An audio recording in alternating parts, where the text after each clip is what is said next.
Sir हम travel कर रहे हैं तो चलो साथ में एक चीज़ डिस्कस कर लेते हैं, एक कंसेप्ट क्लियर हो जाएगा।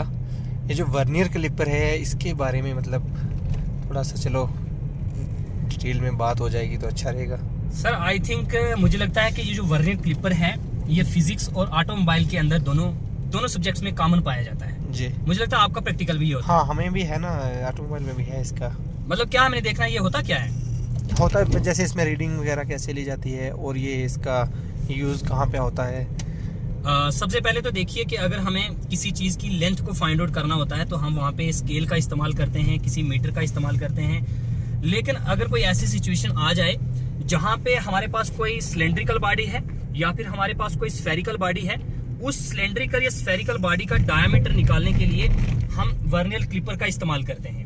क्योंकि जब हमारे पास स्फेरिकल या सिलेंड्रिकल बॉडी है वहां पे स्केल का इस्तेमाल करके या कोई और इंस्ट्रूमेंट इस्तेमाल करके हम उसका डायमीटर नहीं निकाल सकते। इसलिए हमें एक ही चीज याद रखनी है कि अगर हमारे पास कोई सिलेंड्रिकल या स्फेरिकल बॉडी होती है उसका अगर हमें डायमीटर निकालना है तो उसका डायमीटर निकालने के लिए हमें वर्नियर क्लिपर का इस्तेमाल करना पड़ता है। और क्या जानना है आपने इसके बारे में? जैसे इससे क्या हम डेप्थ वगैरह भी चेक कर सकते हैं किसी चीज़ की? हाँ सर, सबसे पहले हम देखते हैं कि इसके पार्ट कौन कौन से होते हैं। इसका जो एक होता है हमारे पास मेन स्केल होती है, मेन स्केल के ऊपर एक स्केल दूसरी स्केल होती है जो उसके ऊपर स्लाइड करती है। जो स्केल स्लाइड करती है उसको हम बोलते हैं वर्नियर स्केल।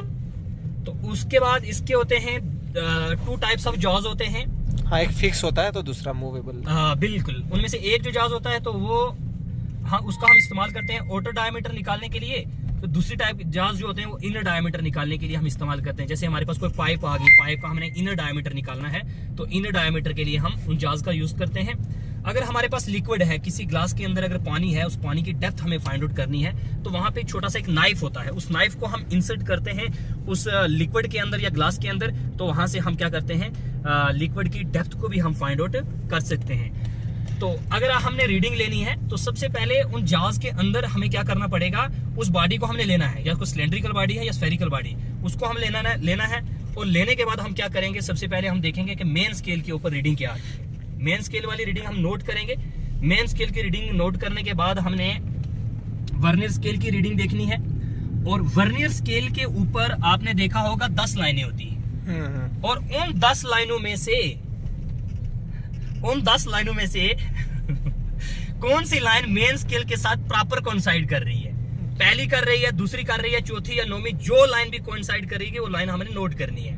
और उस लाइन के नंबर ऑफ लाइन के साथ हमने क्या करना है, मल्टीप्लाई करना है उसका लीस्ट काउंट। जैसे कि हमारे पास जो ज्यादातर वर्नियर क्लिपर्स होती हैं उनका जो लीस्ट काउंट होता है वो होता है 0.01 होता है। उस लीस्ट काउंट को हमने मल्टीप्लाई करना है उस लाइन के साथ। सपोज करते हैं हमारी जो 5वीं लाइन है वो मेन स्केल के साथ कोइंसाइड कर रही है तो हमने क्या करना है, उसको मल्टीप्लाई करना है। जो हमारे पास रीडिंग आएगी उस रीडिंग को हमने ऐड करना है मेन स्केल की रीडिंग के साथ। तो ये हमारे पास उस बॉडी का डायमीटर निकल जाएगा। अगर आपने एग्जैक्ट डायमीटर निकालना है तो आप क्या करेंगे, 3-4 बार रीडिंग लेंगे। 3-4 बार रीडिंग लेने के बाद आप उसकी एवरेज निकाल लेंगे, आप उसका मीन ले लेंगे। तो यहाँ से हमें exact diameter of that very spherical body और सिलेंड्रिकल बॉडी का हमें डायमीटर निकल जाएगा। तो ये तरीकेकार है हमें डायमीटर निकालने का।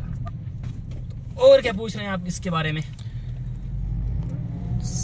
वही इनर डाया, आउटर डाया और इसकी डेप्थ वगैरह तीनों चीज़ें हम मतलब इसकी मेजरमेंट ले सकते हैं। नहीं वैसे अच्छा प्रैक्टिकल है ये इसका वर्नियर क्लिपर का, और है भी काफ़ी इम्पोर्टेंट है। बिल्कुल बच्चों की सीखने की चीज़ है ये भी। बिल्कुल क्योंकि ऐसे जब तक वो उस पर काम करके रीडिंग नहीं लेंगे फिर तो ऐसे ही मतलब उसका फ़ायदा नहीं है ना। बिल्कुल तो ऐसा चलो बच्चे खुद से उस पर जब परफॉर्म करेंगे तो उनको ज़्यादा क्लियर हो जाएगा। जी।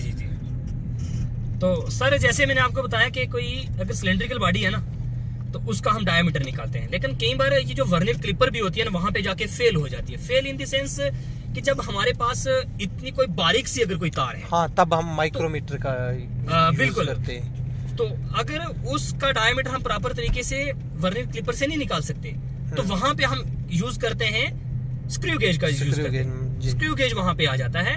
तो माइनर से माइनर अगर हमारे पास वायर होगी उसका डायमीटर निकालने के लिए हम स्क्रू गेज का इस्तेमाल करते हैं। अगर थोड़ा सा डायमीटर ज्यादा है तो हम वर्नियर क्लिपर का इस्तेमाल करते हैं। तो दोनों का यूजेस अगर देखा जाए तो तकरीबन सेम है, लेकिन वो डील करता है छोटी छोटी पतली चीजों के साथ, लेकिन वर्नियर क्लिपर डील करता है अगर मिलीमीटर से भी अगर किसी का डायमीटर या डिस्टेंस अगर ज्यादा है तो वहाँ पे हम वर्नियर क्लिपर का इस्तेमाल करते हैं। तो वैसे अब देखिए इसमें माइक्रोमीटर का भी तो इस स्क्रू गेज का भी है ना।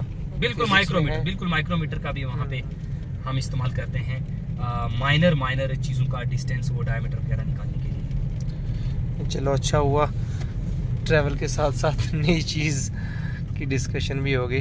वैसे भी बिल्कुल, और ये जो चीज़ है ना, ये एक ऐसी चीज़ है जो बिल्कुल कॉमन आ रही है आपके सब्जेक्ट में भी और मेरे सब्जेक्ट में भी। हाँ। तो अच्छा हुआ आज हमने इसको डिस्कस कर लिया। चलो, डिस्कशन से नॉलेज ज़्यादा बढ़ता है। बिल्कुल।